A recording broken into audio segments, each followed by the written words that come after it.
When you were 5, nothing mattered more than finishing your dinner. At 12, it was whether you were in the cool crowd.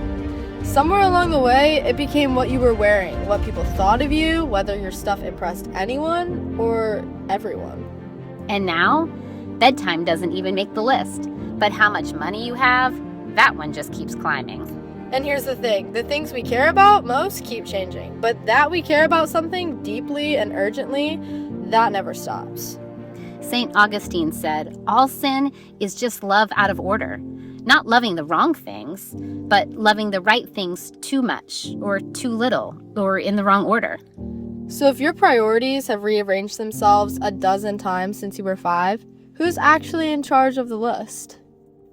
Well, welcome everyone. Thanks for joining us as we begin a brand new series here at Crossroads. My name is Reid. I'm the senior pastor at Crossroads, and wherever you're watching right now, I hope that you are feel welcome. And as we launch into this new series, I want to start with a really important question. Are your ducks in a row? You know, the idea, the idiom is that your ducks in a row refers to you having all of your affairs in order. And so I'm asking you, are they in order? Let me simplify the question. And so I'm going to ask you to raise your hand, no matter where you are, whether you're in Hampstead today, you're in Eldersburg, wherever you are.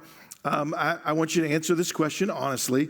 Raise your hand. How many of you have at least one duck that's not in a row?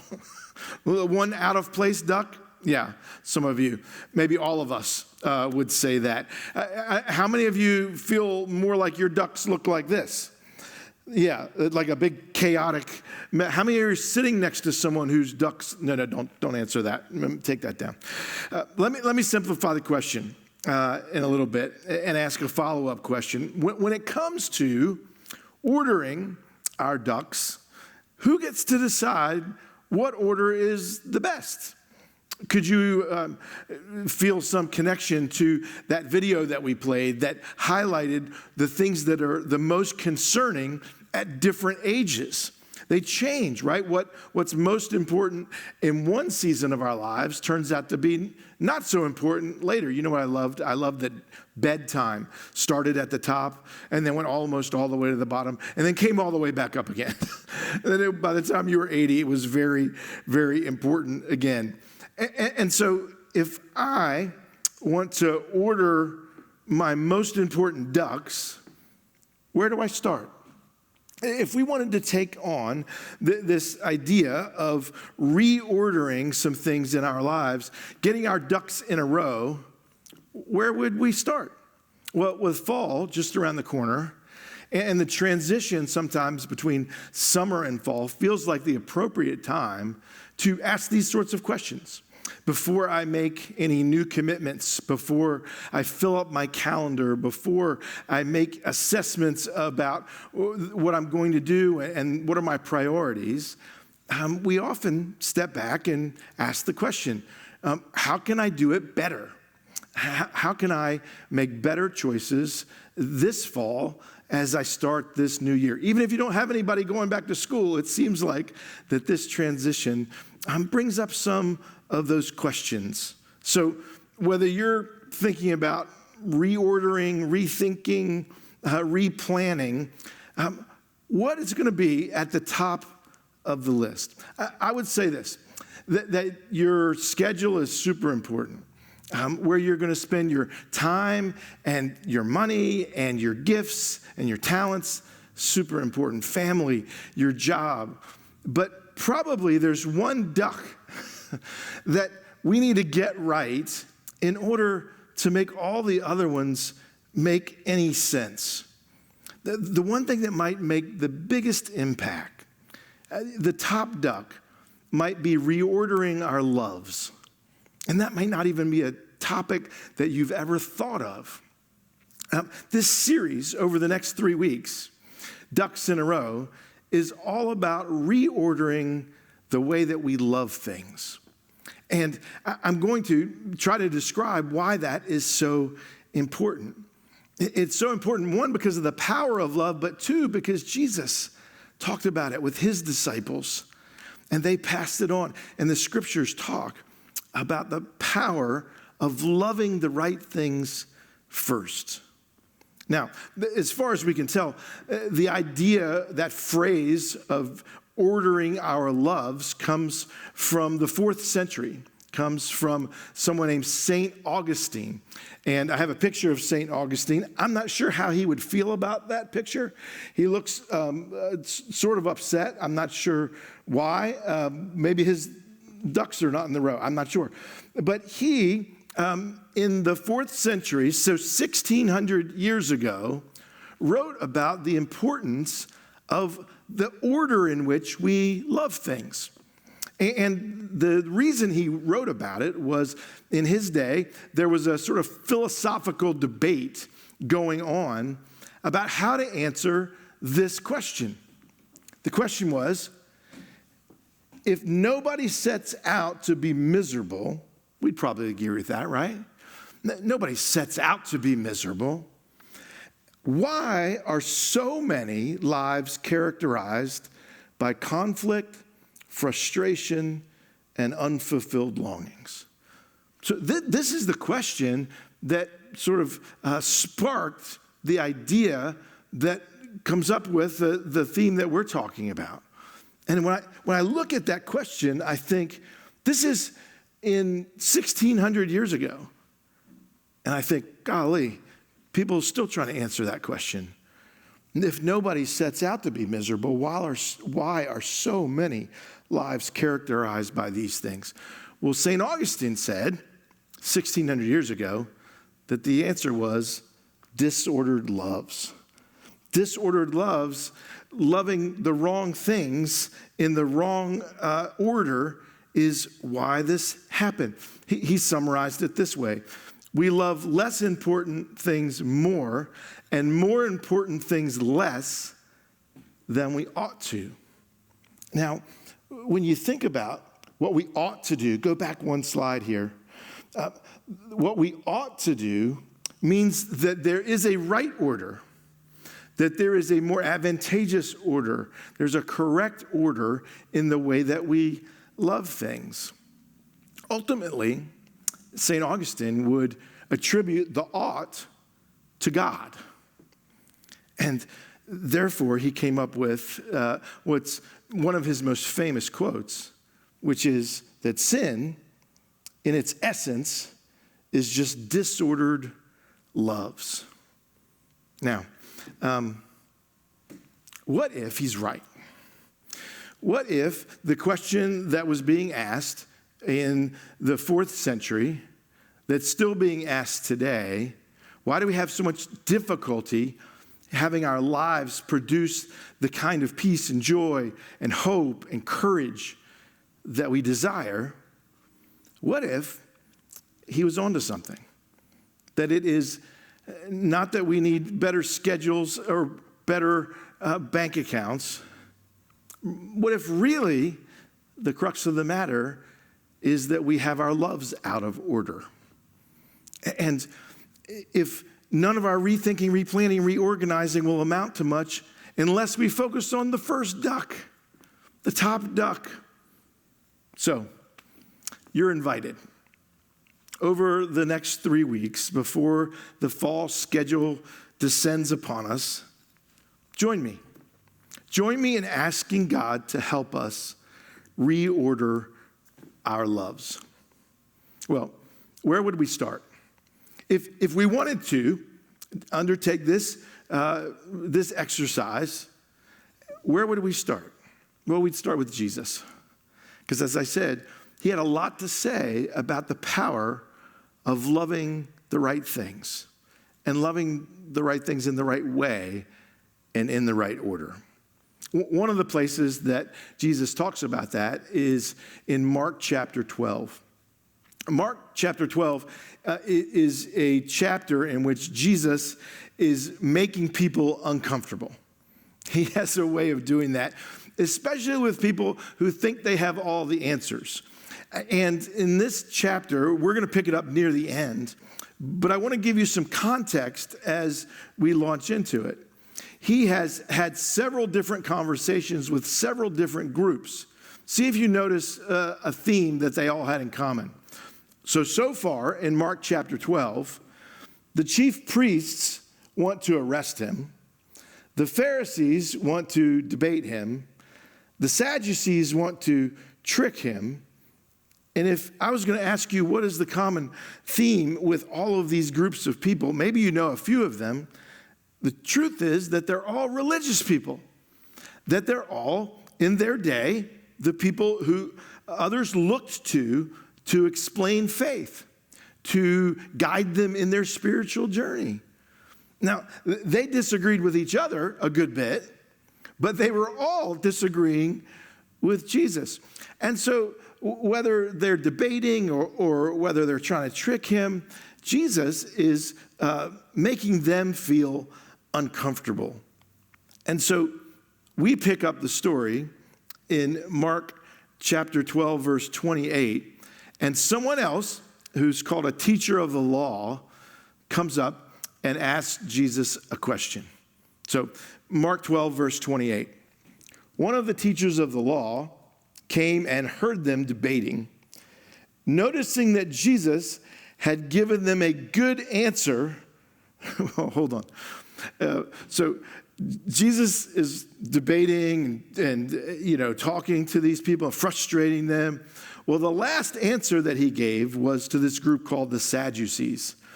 And one of their opposites, if you will, in the religious leadership scheme of things were teachers of the law. So the teacher of the law overhears Jesus giving an answer that he likes. And so he said Jesus had given them a good answer. And he asked him, of all the commandments, which is the most important? So if we're going to begin our quest to get our ducks in a row, it's going to start with this. Number one, ask the right question. And this is the right question. And understand why this question always comes up and always has to come up. There's good reasons and bad reasons that it always comes up. And let's investigate our motives for asking it. The question boils down to, what's the most important thing in God's eyes? What's the top duck? If we're going to put them in order, who gets to decide the order? And Jesus is saying your heavenly Father has already told you how to order what your heart is attached to. It's a fairly common religious question, and not much has changed. When we think about religious debates in our day, a lot of it boils down to this question. Somebody says this command is more important. Somebody says this command, this sin is worth than this. It still goes on today. But in this scene, the teacher of the law says, basically, look, we know that we have to obey God in order to receive his blessing and acceptance, right? But which laws are the really important ones? Because let's be honest, there's 613 of them in the Old Testament. They can't all matter the same. That just doesn't make any common sense. So if we're going to whittle it down, if we're going to try to get to the heart of the matter, this teacher of the law, and I would suggest many people in our day, have to ask this question: what is the most important one? Which one matters the most? Now, through the years, there have been some famous answers to that. People in the Bible, prophets, have answered this question. Here's Isaiah, from Isaiah chapter 33. This is his list. He said, here's what matters most to God: walk righteously, speak what is right, reject gain from extortion, don't accept bribes, don't plot murder. That seems like that should be right at the top of the list. Don't plan on doing evil. That's his list.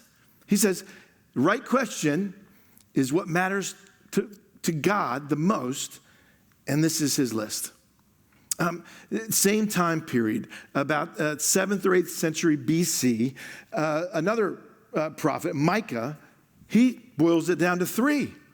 And he says, no, this is a more concise definition of what's the most important thing to God. Act justly, love mercy, and walk humbly with God. So on it went for generations, and I would suggest it still hasn't stopped. One of my favorite answers is actually about a generation before Jesus, and it's quoted by a famous rabbi. Well, he was famous back then. He's not so famous today. His name was Hillel the Elder, and he asked someone if they could sum up the law of God while standing on one foot. So he's saying, you got to get to the heart of the matter really quickly. And so the person standing on one foot said, don't do to others what's hateful to you. That's the whole Torah. The rest is commentary. On and on it goes. But this is the right question. And it's the right question not because we want to, in some way, make what we're good at the standard that we believe God cares about more. You've seen that, right? That I pick whatever the thing is that I don't struggle with, and I say, well, that must be the thing that's most important to God. Why? Because it makes me feel better. No, it's the right question if we ask it from the perspective of what does God want for us, not from us. And so the first thing we have to do is ask the right question. What is the most important thing in God's opinion? And second, we got to get the right answer and understand why the right answer is never one answer. Let's look and see how Jesus does this, starting in verse 29. Mark chapter 12, verse 29.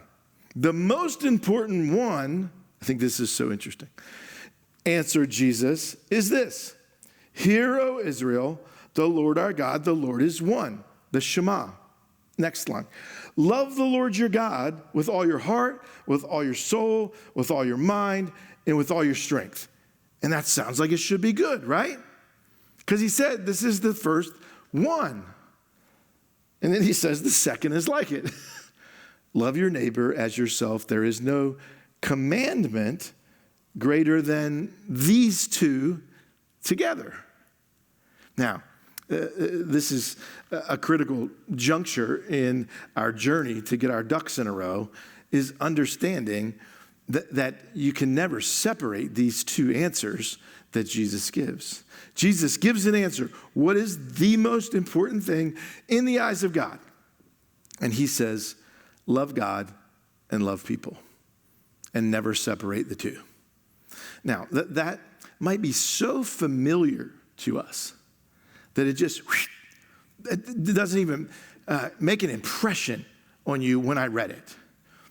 I used to have a hole in my ceiling in my basement. We had, not in the basement, in the living room. It would have been better if it was in the basement. In the living room in our house, that we'd had some sort of leak and it pooled and then it got ooky, and then so I cut this hole in the drywall of the ceiling in our living room, and then I got the plumbing fixed and all that, but the plumber didn't fix the ceiling. And I just left it for a year and a half. You know why? Because I just got used to it. I wouldn't even see the hole in my ceiling anymore. But what do you think would happen when someone walked into my living room for the first time? Oh my gosh, what is wrong with your ceiling? And I'll go, what? Oh, yeah, there's a big hole in it. Sometimes I think that these truths, what is the most important thing to God? God, love people. You've heard it so many times, you've just gotten used to the power of it, and so it's lost some of the potential life-changing power in our lives over this simple thing. Jesus takes Deuteronomy 6, love God, all your heart, mind, soul, and strength, and Leviticus 19, love your neighbor as yourself, and he says in verse 31, there is no commandment greater than these. And he puts them together inseparably. Now, you should know there were people that would have lined up on either side to say, love God's more important. There are other people that would say, love people is more important. There are people today that line up on both sides of those. And Jesus says, if you want the right answer, if you want to get your ducks in a row, you cannot separate them. Matthew tells this exact same story in Matthew chapter 22. And he ends the phrase of Jesus, the phrase that he has Jesus saying is Matthew 22:40. All the law and the prophets hang on these two commandments. I like that picture, that they hang on. So it's not that they're unimportant, but it's the top duck.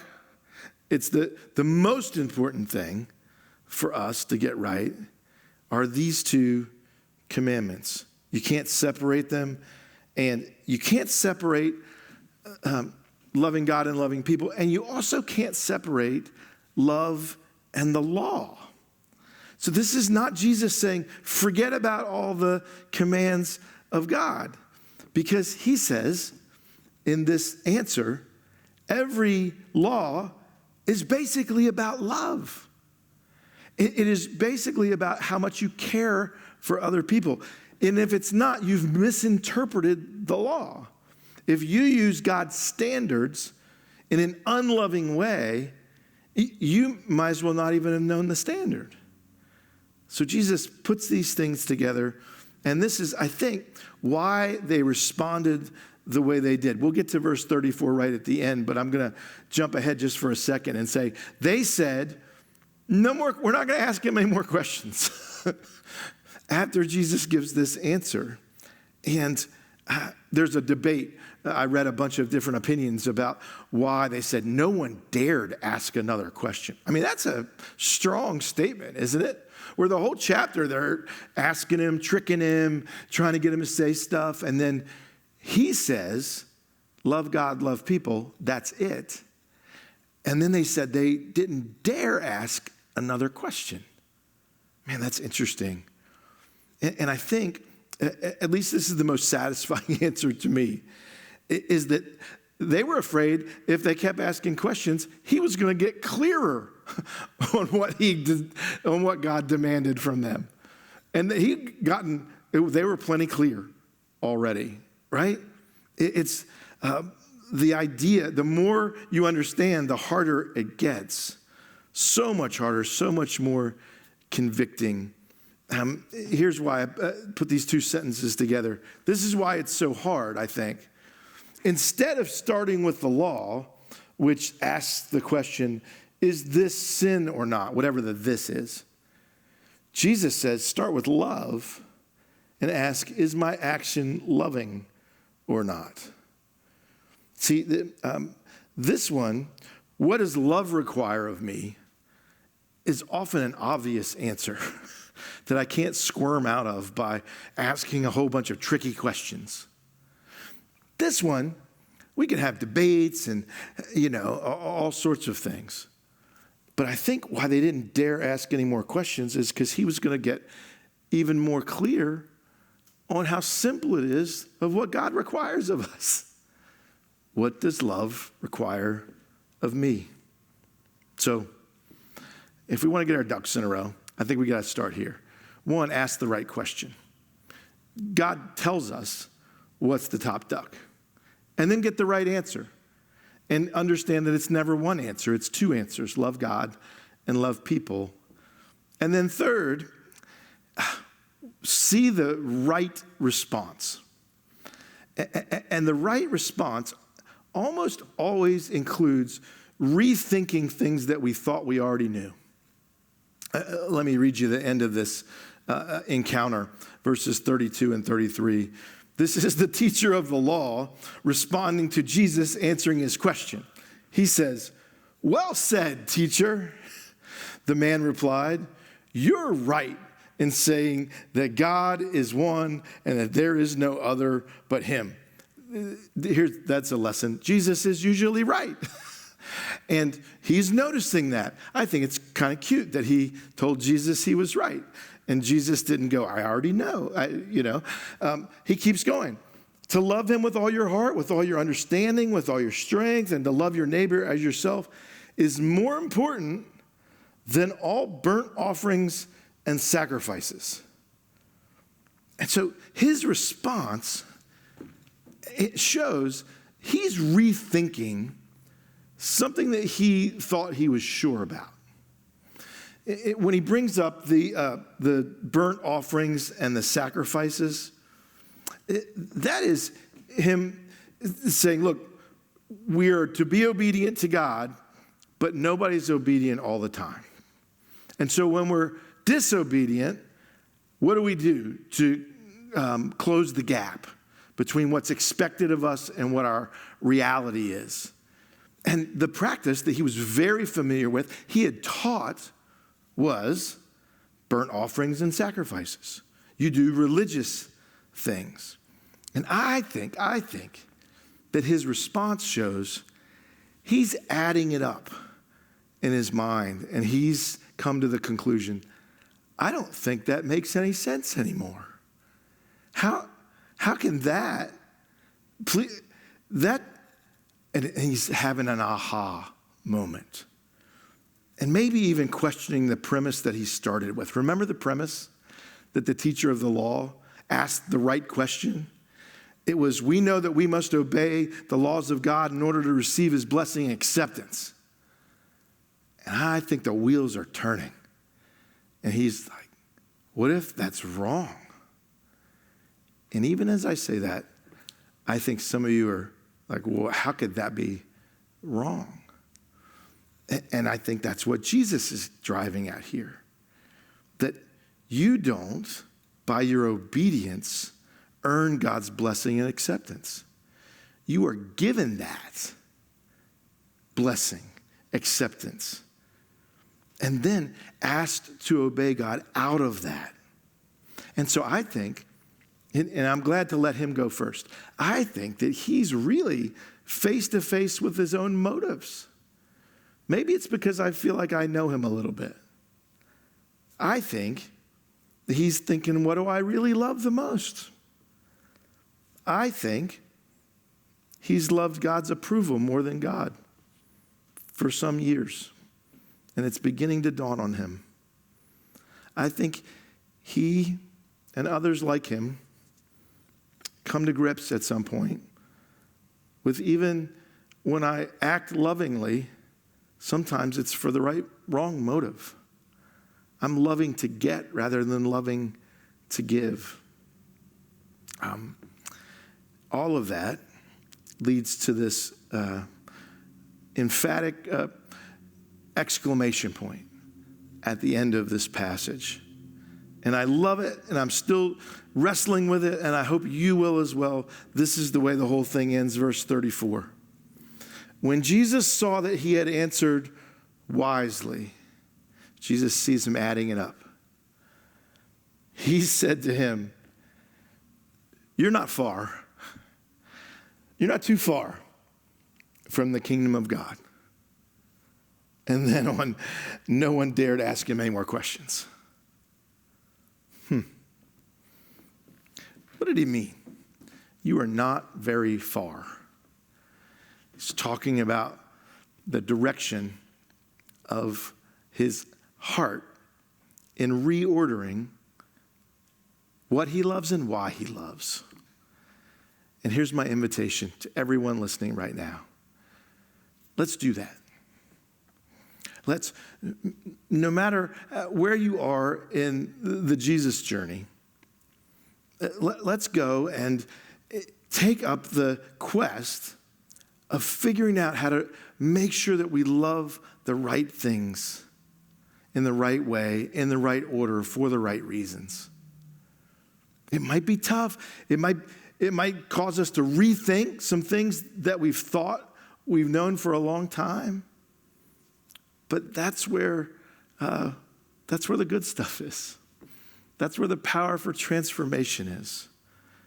And if that's what you're after, let's go after it together. If you are in one of our campuses, I'm going to pray now and invite the worship teams to come up. If you're watching online, let's all pray together. Jesus, our ducks are sometimes not even close to being in a row. And we can't fix them all at one time.